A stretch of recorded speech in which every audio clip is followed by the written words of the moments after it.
گجرانوالہ جلسے سے خطاب کرتے ہوئے مریم نواز نے فوج اور پاکستانی اسٹیبلشمنٹ کو براہ راست 6 مرتبہ نشانے پر لیا اور انتہائی غیر ذمہ داری سے الزامات عائد کیے۔ پہلی مرتبہ تب جب مریم نواز نے کہا کہ میں آج گجرانوالہ کی عوام کی عدالت میں عدلیہ کا مقدمہ لے کر آئی ہوں، کیونکہ عدلیہ کے جو اگر طاقتوروں کی بات نہ مانے تو ان کا حال قاضی فائز عیسیٰ اور شوکت صدیقی جیسا کر دیا جاتا ہے۔ میں آج اس عدلیہ کا مقدمہ آپ کے پاس لے کے آئی ہوں جو احکامات کو جب نہیں مانتے اور جب کہتے ہیں کہ ہم آئین اور قانون پہ چلیں گے تو جسٹس قاضی فائز عیسیٰ اور جسٹس شوکت صدیقی والا حال ان کا کر دیا جاتا ہے۔ اپنی تقریر میں آگے چل کر مریم نواز نے کہا کہ آج جنرل عاصم سلیم کو پوچھنے والا کوئی نہیں۔ سی پیک کا اربوں ڈالر کا منصوبہ جنرل عاصم سلیم باجوہ جیسے کرپٹ آدمی کے ہاتھ میں دے دیا گیا۔ 60 ارب ڈالر کے جو سی پیک کا منصوبہ نواز شریف کے ہاتھوں سے لگایا گیا، اس کا چارج عاصم سلیم باجوہ جیسے کرپٹ انسان کے پاس ہونا چاہیے۔ مریم نواز نے کہا کہ میں آج عوام کی عدالت میں میڈیا کی آزادی کا مقدمہ لے کر آئی ہوں، کیونکہ طاقتور اداروں کی جانب سے میڈیا کی زبان کو تالے لگائے جا رہے ہیں۔ میں آپ کے پاس وہ میڈیا بیٹھا ہے، میں آج آپ کے پاس میڈیا کی زبان بندی کا مقدمہ لے کر آئی ہوں۔ اپنی تقریر میں مریم نواز نے اداروں کو مخاطب کرتے ہوئے پھر دھمکی دی اور کہا کہ کسی کو یہ حق نہیں ہونا چاہیے کہ وہ منتخب نمائندوں کو اٹھا کر اقتدار سے باہر نکال دے۔ آپ کے ووٹوں سے حکومتیں آنی چاہیے، آپ کے ووٹوں سے جانی چاہیے، اور کسی کو یہ حق نہیں ہونا چاہیے کہ وہ آپ کے منتخب نمائندوں کو اٹھا کے وزیر اعظم کے آفس سے باہر پھینکے۔ مریم نواز نے اپنی تقریر میں ایک اور فوجی جنرل کو نشانے پر لیا اور کہا کہ نواز شریف کے اثاثوں میں سے اقامہ نکل آیا، مگر کیا جنرل ظاہر الاسلام کو یہ حق ہے کہ وہ نواز شریف سے استعفیٰ مانگے؟ تو نواز شریف کی کرپشن میں سے تو اقامہ نکل آیا، لیکن کیا جنرل ظہیر الاسلام کو حق ہے کہ وہ عوام کے منتخب نمائندے سے استعفیٰ مانگے؟ کیا حق ہے اس کو؟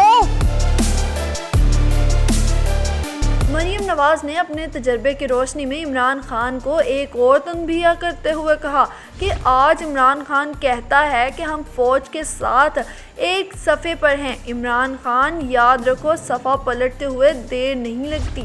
آج تم کہتے ہو نا کہ سارے اداروں کے ساتھ ہم ایک صفحے پہ ہیں، تو عمران خان یاد رکھو، صفحہ پلٹتے ہوئے دیر نہیں لگتی۔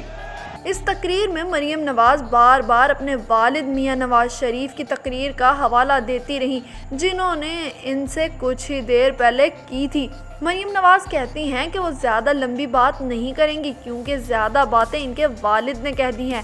واضح رہے کہ مریم کے والد یہاں نواز شریف نے پہلی مرتبہ موجودہ فوجی قیادت کا نام لے کر تنقید کا نشانہ بنایا اور کہا کہ ان کو اقتدار سے نکالنے والی موجودہ فوجی قیادت ہے۔ مریم نواز بار بار اپنے والد کی کہی گئی باتوں کا ذکر کر کے اپنے والد کو ڈیفینڈ کرتی رہیں اور 6 مرتبہ تو خود بھی فوج کو نشانہ بنا ڈالا۔ مریم نواز اور ان کے والد کی تقریر اسٹیبلشمنٹ کے خلاف واضح اعلان جنگ تھی، جس کا نتیجہ کبھی خوشگوار نہیں نکل سکتا۔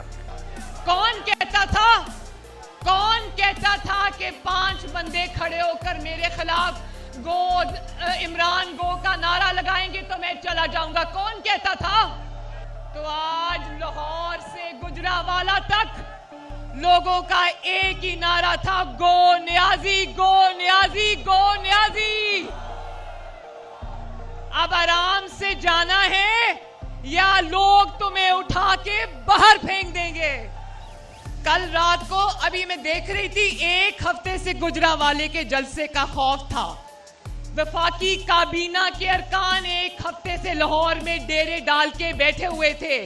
گجرانوالے کا اتنا خوف تھا ان کے سر پر، اور رات کو رات کو ایک پناہ گاہ میں جا گھسا عمران خان, تو اس کو یہ بتا دو کہ اب تم جہاں بھی جاؤ پاکستان کی عوام تمہیں پناہ نہیں دے گی.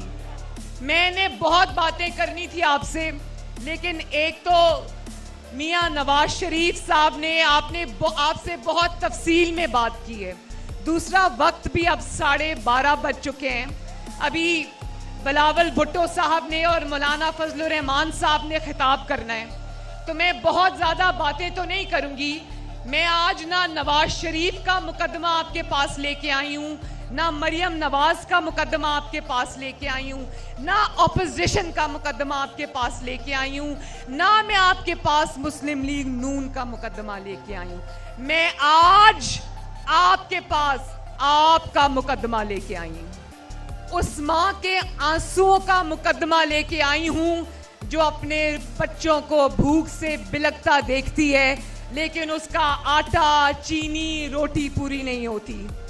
آپ لوگ گجرانوالہ کے میرے بھائیوں, آپ لوگ بتاؤ, آپ لوگ کاروباری ہو نا, زیادہ تر تاجر برادری سے تعلق ہے نا آپ کا زیادہ تر, تو کیا آج کاروباروں کو تالے نہیں لگے ہوئے؟ میں آج اس کاروبار برادری, تاجر, مزدور, ریڑی بان, میں آج ان سب کا مقدمہ لے کر آپ کے پاس آئی ہوں. میں آج اس عدلیہ کا مقدمہ آپ کے پاس لے کے آئی ہوں جو احکامات کو جب نہیں مانتے اور جب کہتے ہیں کہ ہم آئین اور قانون پہ چلیں گے, تو جسٹس قاضی فائز عیسیٰ اور جسٹس شوکت صدیقی والا حال ان کا کر دیا جاتا ہے. میں آپ کے پاس وہ میڈیا بیٹھا ہے, میڈیا وہ بیٹھا ہے, میں آج آپ کے پاس میڈیا کی زبان بندی کا مقدمہ لے کر آئی ہوں. میڈیا میں جو لوگ سچائی کے ساتھ آپ کی آواز بننا چاہتے تھے, ان کو یا تو نیب میں جیلوں میں ڈال دیا گیا, یا ان کی زبان پہ تالے لگا دیے گئے, یا پھر ان کو چینل سے, نوکریوں سے نکلوا دیا گیا. اور میرے گجرانوالہ کے بھائیوں بہنوں, یہ اسلام آباد کے مناظر یاد ہے نا؟ ابھی کچھ دن پہلے سرکاری ملازم ہزاروں کی تعداد میں ریڈ زون میں آ کے بیٹھے دیکھے تھے نا.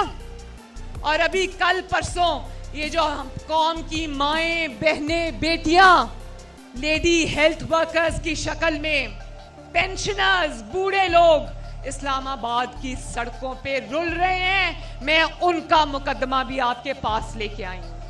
اور نواز شریف صاحب نے بہت تفصیلاً بات کر دی ہے, لیکن میں آپ کے منتخب نمائندوں کا مقدمہ بھی لے کر آپ کی عدالت میں آئی ہوں.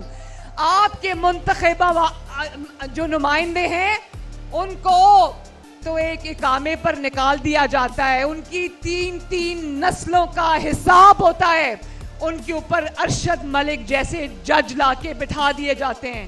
لیکن پاپا جونز کو جانتے ہو نا, یہ 99 کمپنیاں کس کی ہیں؟